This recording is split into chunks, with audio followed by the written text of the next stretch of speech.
در لحظه مرگ چیزهای نادیده فضا را پر می کند. فرشتگان با چهره‌های درخشان از آسمان پایین می شوند. آنها کفن و عطر بهشت را با خود می آورند و در اطراف مسلمان مؤمن می نشینند تا جایی که چشم کار می کند.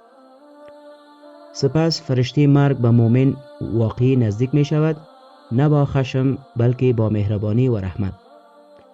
فرشته مرگ می گوید: ای روح پاکیزه، برخیز بر خوشنودی خداوند.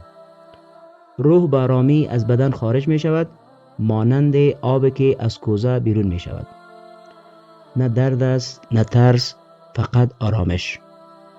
فرشتگان روح را با کفن و عطر بهشت می پیچانند و آن را به سوی آسمان ها بالا می برند. از آسمان اول می گذرند، سپس آسمان دوم تا آسمان هفتم. آنگاه روح در پیشگاه خداوند سجده می کند.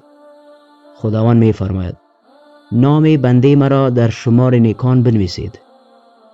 این گونه خداوند کسانی را که برای او زندگی کردند گرامی می دارد.